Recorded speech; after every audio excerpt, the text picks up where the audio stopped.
Happy New Year Happy New Year. 2022. Yeay. Akhirnya kita bisa apa namanya? Melewati tahun 2022 Dua-dua. dengan selamat. Kayaknya tadi udah cukup ya. Alhamdulillah. Iya. Oh ya, kenalan dulu ya. Gue Ike. Gue Firman. Harus pakai gaya dong. Kita berdua suami istri. Udah menikah berapa? 5 tahun ya? 6 tahun. Sahabat, lupa dia. Ya suka. Ya, iya 6 tahun, 6 tahun. Ya oke, 6 tahun. Kira 5 tahun. Kayaknya sih 6 tahun ya. 6 tahun lah ya 16 2016 sampai 2023 berapa ya? 2016. Udah gitu sosokan ini sekarang mau Mau apa? membahas tentang Audit keuangan rumah tangga.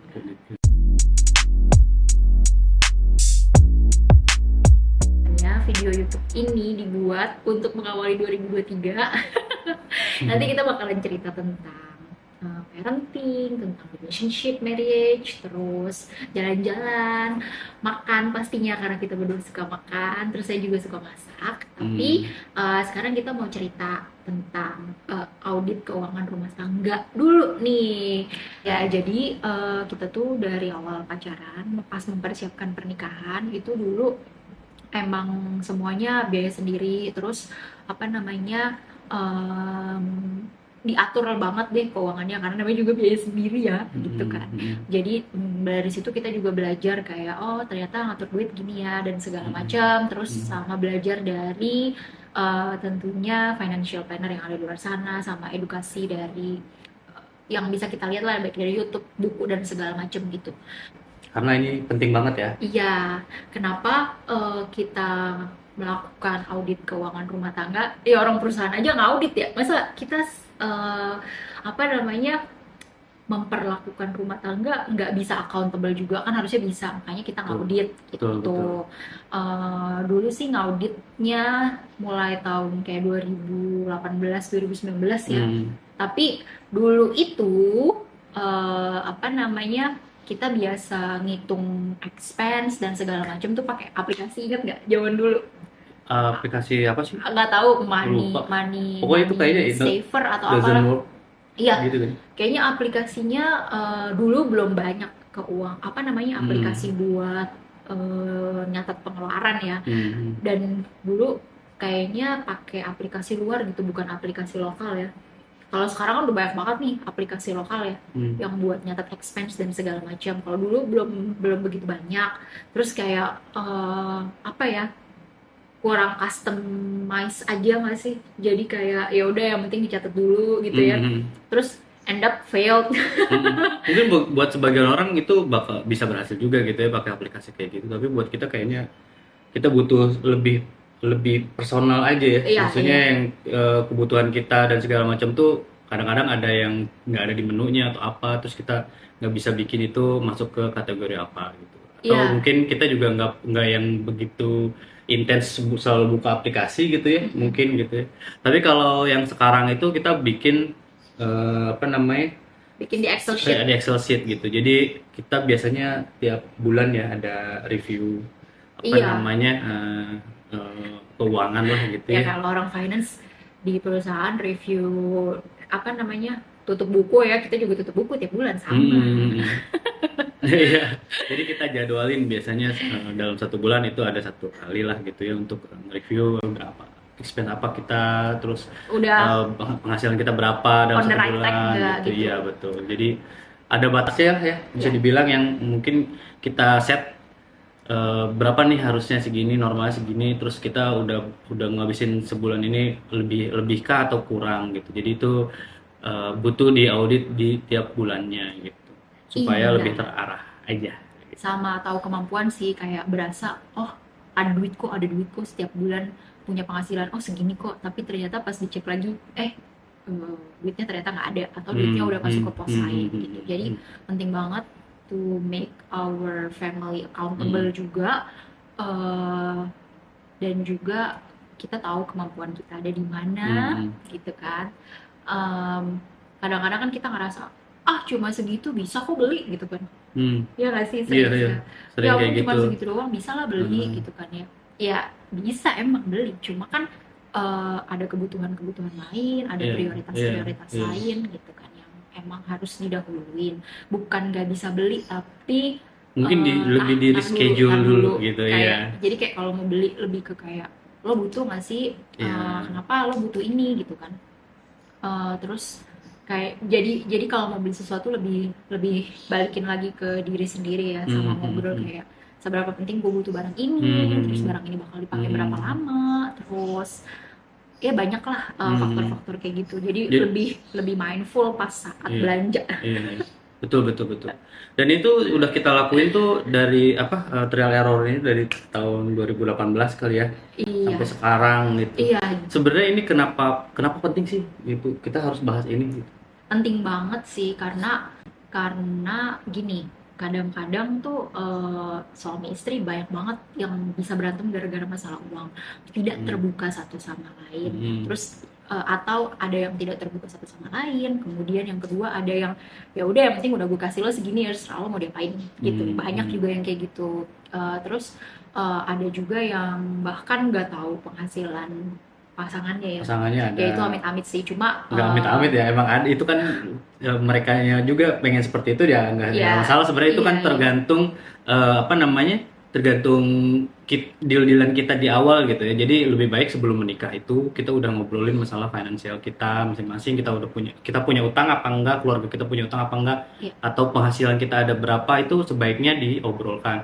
Terus bagaimana nanti kita membuat memanfaatkan keuangan kita gitu ya, mau dipakai buat apa, itu lebih baik kita saling tahu gitu ya. Gue mempercayakan semua keuangan gue ke nyonya ini gitu, dan ini lebih apa namanya, memanage keuangan pengeluaran, rutinitas kita gitu. iya. Terus kalau misalnya buat pasangan menikah, ada juga kan yang kayak istrinya bekerja, suaminya bekerja gitu, maksudnya Hmm, dua-duanya bekerja hmm. gitu. Terus kayak em, ya tadi memorinya habis, diganti dulu maklum amatir. Jadi tadi itu Oke. kita sampai ngebahas apa ya? Pembagian kontribusi ya, itu tergantung deal-dealan kalian sama pasangan dari Hmm, awal seperti hmm, apa gitu. Kalau misalnya suami sama istrinya dua-duanya sama-sama bekerja, ya itu harus diomongin dari awal seperti hmm, apa pembagiannya. Apakah mau 100-100 ditaruh di pos keuangan keluarga, atau hmm, mau oh ya udah gue kasih 70% dari istrinya, misalnya 50%, misalnya 50%-nya istrinya hmm, ngatur gitu, terserah. Whatever yang membuat kalian nyaman, hmm, ya itu deal-dealannya hmm, ya dilakuin gitu. hmm, eh kita punya deal-dealan kita ya, kita punya kesepakatan kita juga gitu yang dituangkan dalam bentuk Excel sheet yang bisa hmm, diakses bersama. Jadi semuanya transparan dan pastinya accountable hmm, gitu. hmm. Terus kenapa harus apa ya, mengaudit gitu kan ya? Sebenarnya dalam aspek rumah tangga, kalau kita sih yang baru diaudit baru finance-nya doang sih. Padahal Iya, sebenarnya banyak yang harus diaudit ya. iya, Ada kayak relationship kita, iya. health, terus ya banyak lah ya. Cuma Hmm, sekarang kita kan lagi ngomonginnya financial audit, hmm, financial rumah tangga gitu. Nah, terus udah tak, kalau misalnya udah ditentuin berapa kontribusi masing-masing terhadap keuangan rumah tangga, dibikin deh tuh plannya ya kan, hmm, supaya bisa tahu di tahun depan atau di tahun ini kita bisa apa, kita mau ngapain gitu. Karena hmm. kebanyakan kalau kita punya rencana tuh kan pakai duit ya. Jadi harus benar-benar matang rencananya. Iya, jadi apapun Kayak, yang direncanakan pasti iya, butuh duit gitu kan. kayak misalkan kita nanti bakal butuh uang buat anak kita gitu ya, sekolah. Mumpung masih jauh gitu ya, kita jadi bisa ngabung dari sekarang gitu. Jadi, dan itu bisa jauh lebih lebih apa? Lebih Lebih lebih mudah. gampang, lebih murah juga gitu yang kita keluarkan kalau misalkan jauh-jauh hari kita tabungnya gitu. Jangan sampai pas sudah di hari H kita pengen anak kita sekolah di mana, nggak kesampean gara-gara dana gitu. Itu Iya, jangan sebenarnya, jangan sampai anaknya baru mau sekolah langsung pusing, malah pusing, minjem duit sama orang, minjem duit sama amit-amit ya. orang segala macam. Gitu. Yang ya minjem, minjem sih wajar ya, maksudnya, cuman maksudnya selama kita masih bisa diusahakan jauh-jauh hari kayak gini gitu, kalau kita udah punya pengetahuan tentang finansial gitu, at least sedikit lah ya, kita juga bukan expert gitu, cuman Mau jadi kita berbagi aja ya, jadi kita hal yang udah bisa kita tahu, lakuin. jadi kita bisa punya spend waktu buat ngumpulin uang itu tersebut dan kita simpan di mana gitu yang paling terbaik, karena kan ada inflasi ya, udah pasti inflasi pendidikan itu nyata adanya guys. Jadi jangan sampai kalian terlambat buat apa namanya menabung gitu. Jadi semakin cepat semakin lebih baik gitu. Itu Bukan menabung iya kali ya, bukan, iya lebih maksudnya lebih ke nabungnya tuh ke investasi kali investasi ya. gitu. Tapi kan direncanakan gitu ya. Gitu. Jadi itu penting banget sih menurut gua.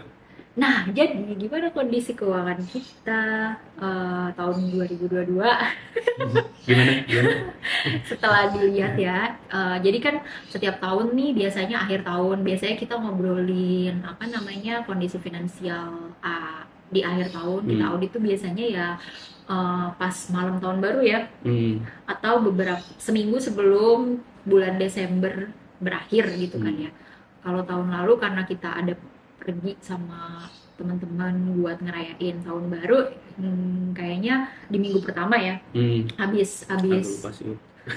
agak lupa ya. Nah Iya. tapi karena tahun baru 2023 ini kita nggak kemana-mana, kita udah sempet ngobrolin ini sebenarnya seminggu yang lalu ya, Hmm. semingguan yang Hmm. lalu gitu. Kita mau audit. Nah, kan kita ngaudit tahun 2023 gimana sih kondisinya. Jadi kita bagi di setiap bulan itu jadi beberapa bagian gitu. Kalau kata financial planner sih rumusnya 4321 gitu. 40% kebutuhan, 30% nabung, 30% maksimal cicilan, 20% buat investasi, 10%-nya buat entertainment gitu kan ya. Hmm. Cuma balik lagi ya, itu kan sarannya mereka gitu ya. Dan namanya saran kan bisa kita adjust sesuai dengan kondisi kehidupan Hmm. masing-masing gitu ya.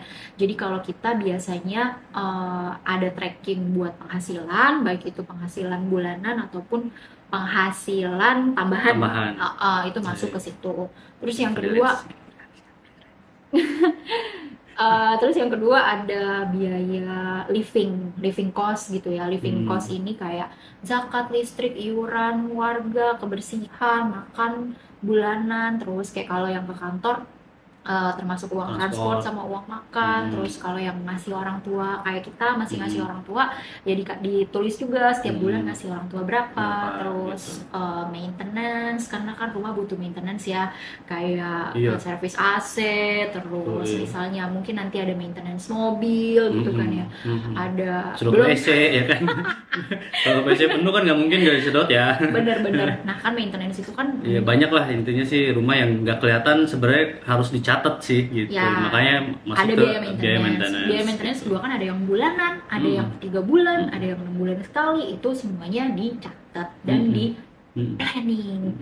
Terus misalnya ada biaya apa namanya kayak gaji ya, gaji IRT, Hmm. terus yang kayak Oh, gitu-gitulah, sama transport bulanan ya kayak bensin, bensin, tol dan lain-lainnya kayak gitu. itu masuk ke living cost. Iya, masuk ke living cost gitu. Hmm. Beda lagi kalau misalnya punya cicilan gitu, baik itu cicilan rumah atau cicilan kendaraan atau cicilan apartemen gitu kan ya, masuk ke cicilan. Dan itu kalau kita usahain itu maksimal 30%. 30% ya, Maksimal maksimal 30%. 30%. Tapi biasanya sih nggak nyampe 30% Nah, gitu. jangan sampai ya di atas 30% karena akan berat sekali ya sebenarnya. Iya. Jadi kayak mepet banget sih sebenarnya. Iya, terus biasanya juga kita budgetin nabung atau investasi itu Mm-mm. setiap bulan sekitar 25%. 25%. Dan udah dibagi-bagi tuh, kayak ini buat dana darurat, ini buat bayar, ini dana dana sekolah masuk sekolah anak, terus ini buat bayar mobil yang pajaknya tahunan. Kan nggak mungkin kita ngeluarin duit buat pajak mobil jebret misalnya 7 juta 6 juta, kan agak berat ya. Jadi pasti kita udah mulai nabung dari setahun sebelumnya gitu, dipisahin di instrumen investasi yang paling aman kayak reksadana, pasar uang kayak gitu. Itu lebih ringan sih jadi jatuhnya ya. Iya, karena nggak berasa nggak berasa tiap bulan Iya keluarnya. kayak kemarin tuh waktu pas kita ganti nama ya, balik nama mobil itu lumayan tuh, kita harus ngeluarin uang, tapi karena kita udah ngumpulinnya udah lumayan lama jadi kayak ya udah karena dikeluarin aja gitu. Iya, tinggal dicairin aja Iya. dari reksadana. Nah terus ada juga biaya entertainment. Nah itu penting banget. Kenapa menurut gue ya, menurut gue pribadi sih, karena ya kita kan hidup di masa sekarang juga ya, kita harus Harus bisa dinikmati. menikmati juga gitu, nggak mau juga kayak misalkan kita kita juga punya plan misalkan mau masa tua pengen menikmati kemana gitu, misalkan kita nabung dari sekarang, wah harus hemat nanti tuanya baru bisa menikmati gitu. Menurut gua nggak kayak gitu sih. Jadi saat ini pun juga harus dinikmati juga gitu. Selain itu kita juga punya plan buat masa tua kita nanti gitu. Jadi Iya, iya. iya, Ya jadi mungkin itu teman-teman sih. juga tahu lah ya rumus seperti itu gitu ya. Kalau buat yang belum tahu ya semoga jadi informasi tambahan gitu. Iya. Nah, intinya biaya-biaya itu percentage-nya kita lakukan selama bertahun-tahun ini tuh pakai trial and error. Tadinya sekian persen, oh ternyata kurang, kita tambahin. Oh ternyata yang ini kelebihan, kita kurangin. Kayak gitu aja di adjust tiap tahun. Makanya penting banget ada audit financial rumah tangga setiap tahunnya supaya tahu pos-pos mana yang ternyata bocor halus, pos-pos mana yang Bocor ternyata banyak. pos-pos mana yang ternyata oh ini masih bisa ditambahin, Hmm. ini harus dikurangin Iya. gitu, kayak jajan ya, Iya, GoFood, iya. apa namanya, GrabFood kayak gitu kan sebenarnya kayak Dikit-dikit tapi dikit-dikit pasti ya. pas udah dihitung Oh, setahun ya, ternyata setahun lumayan. nilainya banyak gitu. Gitu. Kayak gitu sih. Terus Ya. kayak jajan, Hmm. hangout, karena Hmm. kita punya anak, otomatis kita pasti pergi ke mall, ke playground, makan di luar gitu. Nah itu kita jatahin misalnya sebulan 2 kali gitu kan. Cuma ya seringnya sebulan 4 kali Tiap minggu. tiap minggu. Cuma kalau belanja kayak gitu juga kita juga suka bocor halus sih Iya, gitu kan suka ya. bocor. Makanya Tapi itu sih serunya maksudnya. pentingnya audit Audit karena itu jadi biar kita tahu ya gitu. gitu. Jadi Terus jangan selanjutnya lihat- kalau misalkan udah tahu kalian mau apa namanya mau memperbaiki apa enggak itu terserah kalian sih. Tapi ya, it's your biasanya habis lihat itu kan aduh menyesal gitu dan setelah itu memperbaiki. ya it's your call sih. Jadi Iya, kan iya. udah tahu nih tiap bulan posnya apa aja, terus ditarik nih 1 tahun sama satu tahun, ternyata pas kita lihat loh kok penghasilannya dibandingin tahun lalu bertambah ya. Jadi kita punya perencanaan yang lebih jelas, lebih terukur buat di tahun berikutnya. Betul. Gitu. Karena kan balik lagi ya, semua tujuan pasti butuh duit. Jadi harus direncanakan guys. Gitu. Mau nggak mau sih kalau kayak sekarang ya penghasilan banyak apa namanya pengeluaran banyak posnya juga banyak itu butuh banget untuk apa namanya di manage dengan baik lah gitu bisa dibilang. Karena kalau enggak kita nggak tahu nih mana yang prioritas mana yang enggak gitu. Jadi happy nggak sama kondisi keuangan tahun 2022? Mostly happy. Gitu. Jadi tiap bulan KPI-nya KPI setiap tahun itu adalah ketika ngitung total kekayaan bersih, hasilnya harus lebih baik dari tahun-tahun sebelumnya. Ya nggak? Betul. Gitu ya. Jadi KPI kita adalah membuat neraca keuangan rumah tangga yang positif di setiap tahunnya. Amin. Semoga ya setiap tahun amin. Jadi semoga 2023 apa namanya, neraca keuangan rumah tangga kita tetap tumbuh positif kayak gitu. Meskipun kondisi ekonominya lagi nggak baik ya katanya, tapi alhamdulillah sih kondisi keuangan kita baik-baik aja. Semoga teman-teman juga kondisi keuangannya baik-baik aja. Terus bisa menyiapkan berbagai macam plan dan bisa lebih mindful dalam mengatur dan menghabiskan uang. Iya. Kita juga lagi masih belajar terus dan pasti akan belajar karena apalagi buat investasi ya, mostly yang banyak handle gue gitu, dia semuanya ngasih ke gue buat investasi. Jadi kalau misalnya gue bilang oh ada yang rugi segini, ya udah nggak apa-apa, anggap aja ruginya itu adalah cost untuk belajar gitu. Tapi asal jangan banyak ya, nanti pusing juga gitu kan. Iya, yang penting kan dilakukan Iya, yang penting investasi. dilakukan. Kalau enggak kan kita nggak akan tahu. Gitu. Iya, gitu. Gimana Gitu. caranya ngitung apa namanya total kekayaan bersih? Banyak lah, bisa cari sendiri di Google gitu kan ya. Banyak juga mungkin yang udah bahas gitu. Nah, kalau misalnya ada yang kepo, pengen tahu template Excel yang kita pakai, yang kita buat based on apa namanya?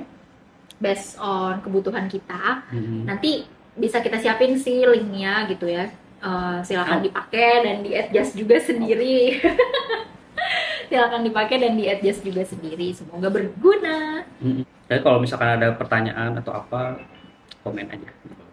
Ya itu aja sih buat perkenalan kita ya, Video perdana. video perdana perkenalan kita. Mungkin nextnya bisa aja jalan-jalan, bisa aja parenting tips, atau bisa aja hal lainnya ya seputar masalah Ya intinya kita cuma rumah sharing tangga aja gitu, biasalah. Oke. Oke, see you, bye bye di video selanjutnya.